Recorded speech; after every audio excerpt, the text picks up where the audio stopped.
let's continue down that without a fight path and bring up probably what was the most controversial point out of a fantastic edition of the Caulfield Cup, and we covered it on Racing React. So if you haven't listened to that, go back and listen to it. Mark Zahra fined $50,000 riding the winner of the Caulfield Cup for overuse of the whip. Now, is this $3.5 million, $2.5 million approximately to the winner, $50,000 fine for the jockey for overuse of the whip? The argument can be made that it may not have been where it was, or may not have even won without the overuse of the whip. Is this whip rule a farce, gents? And is it a farce because these jockeys, owners, trainers would just look at it like a professional foul in footy, like 50 grand? Just take, if you can win with it, that's great. You know, if you're in a winning position, just go for it. Do we? Yeah. Nick, I'll start with you. What's your thoughts on the? Well, there's really no ramifications really, because you've still won the Caulfield Cup. Yeah. I think I read off the top of my head, I think Mark's cut was $150,000 for the jockeys winning it. The $50,000 fine, I would suggest that the owners would be paying that. You've won a Caulfield Cup, and now his suspension picks up on Sunday after Cox Plate Day and finishes the seven meetings, but because you've got night racing in there, let's not forget, that finishes Friday. So you're good to ride Saturday on Derby Day. So you literally just have a week off between two of the biggest race days of the year. Rest. And just sort of, Mark doesn't ride much Wednesday, like midweek racing anyway. So the fact that like your 7 meetings, he can count Avoca on Monday. And he was going to go. Tuesday. He had a ride. He had a ride. Like that's the silly thing. Look, I mean, I don't know. Like, there's two ways I think you can look at the argument, because you get I've never been hit with a whip, and I don't have like skin like a horse, so I don't know if it hurt. I've had it. It feels quite good. It feels quite good. Sorry. Wrong with. Went to another place there. But like, I think it was only once or twice too many times. Like, oh, was it? If it doesn't hurt, then how can it make that much of a difference? I don't. Yeah. I think it was more like 5 times. I saw Frankie Dettori. 5 times. His ban was because of one. Yeah, that might have been what I was thinking. Overuse of the whip.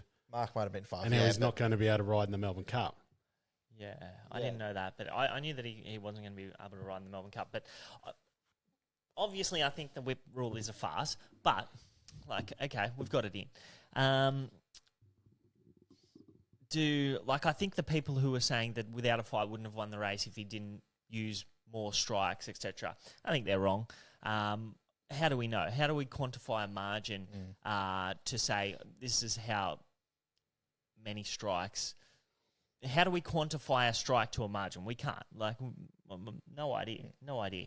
Horses react differently to the whip. Some horses are best over the concluding stages to even put the whip away and ride them out hands and heels. But some horses react better to being persuaded by the whip. But we don't know.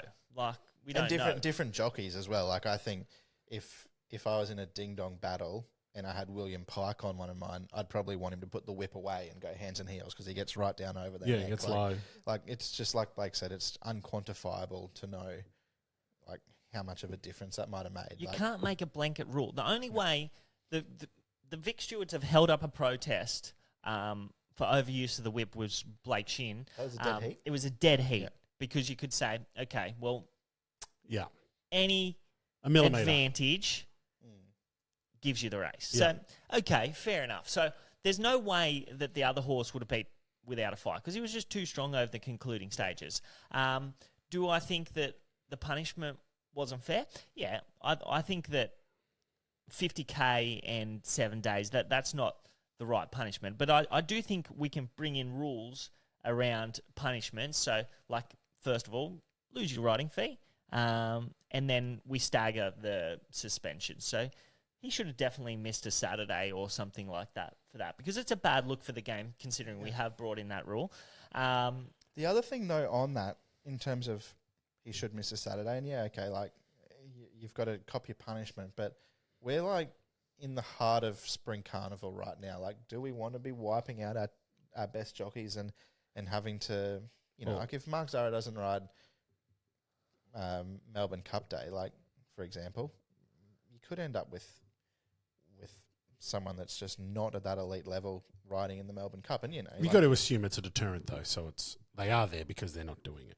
Yeah, we do. I mean? We do have to rub him out for a week because the Caulfield Cup should have been about without a fight winning the race. Okay, not about Mark Zahra and his overuse of the whip. So, do you think that what Vic Racing is doing here, is it a Vic Racing policy, the overuse of the whip, or is it a national? Racing Victoria. It's a national. It's a national. Okay, so this is the question I've got. Racing Australia. It's not different in New South Wales and Right, so we brought this rule in essentially to appease a certain part of the market or the community that don't believe that we should be whipping the horses or to extent. Is that the main reason we bring a rule like this in? Yeah.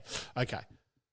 So by bringing a rule like this in, and then exactly what you said, the next 5 days becomes talk about it. Are we not bringing more attention to it? Yeah, definitely. That's why we need to enforce the rules so the jockeys don't overstep the mark.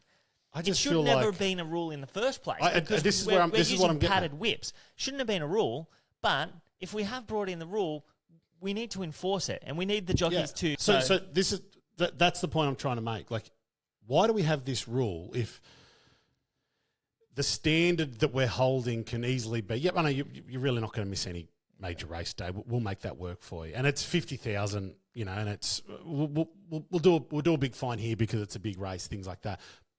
But then it is a talking point, and I thought it was a phenomenal race. It could have been race of the spring for me. It was a great race at this stage. Yeah.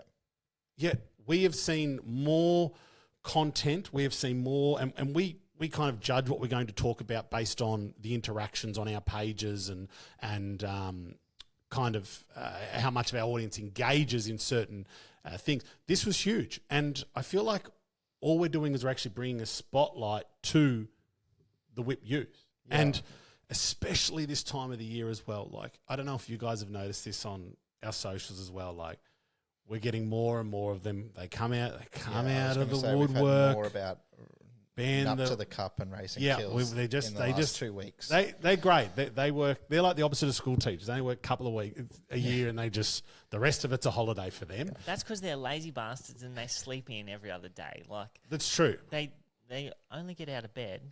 That's why they're never at track work. They only go to the races. Go to Protest track work. Track work's on every day up to the cuppers. So you can get out of bed and go to track work and protest all you like every day. But this is what I'm saying. Why we're bringing such a spotlight to this at the worst time of the year. Yeah, but we need to spotlight it. Let's spotlight it and rub it out. Like, rub it out. Don't cross the line jocks, because we don't want these people to have a voice. Yeah, I think you're right. That's the solution. Come down harder. Before we move on from the whip rule, but like Mark Zahra cops $50,000 fine, and okay, it's a Group 1, it's a Caulfield Cup, it's a major, it's a $5 million race, but $50,000, what happens if he does the same thing on a Tuesday at Warrnambool and wins a race? Like, how does the fine work? So, like, it wouldn't be. And you look at a rugby league game, for example, if someone drops someone on their head and spear tackles someone, you get 8 weeks. Doesn't matter if it's round 1 Raiders versus Bulldogs or if it's semi-final Broncos versus Penrith. Like, it's 8 weeks for the charge. So why is it 50,000 for a Caulfield Cup and 1,500 for a Class 2 at Warrnambool? Well, I guess their range of races is greater than the range of grade of games in the NRL. So you're either playing an NRL game. Yeah, I get that, but it's still the same felony, if you want to call it that, for lack of a better word. It's still the same. Like, we also don't have a minimum wage for jockeys. So you might have a bloke battling to bloody make ends meet, and you want to find him 50K. No, I'm not saying that the Class 2 at Warrnambool should You're be an 50, animal, Nick. Should be 50K. But no, I think what you're saying. Should it just be a percentage of your riding fee? Definitely, it should be a riding fee. Yeah. Should be full riding fee. Full riding fee. Yeah, definitely. And that way it doesn't come out of the owners. We can audit their bank accounts. Like, we can make sure that they don't get a sling to cover that fine. I think cash. I cash, think fine, okay. Cash, Get around it if you want. But let them have something. We're going to have a look at your bank accounts. And the people that are saying that the horse should be disqualified, that's a terrible decision. I don't know if why would you penalise the owners for somebody else making a mistake? The horse doesn't know. Far out. That's ridiculous. Yeah. Bring back, what was the year? What was it?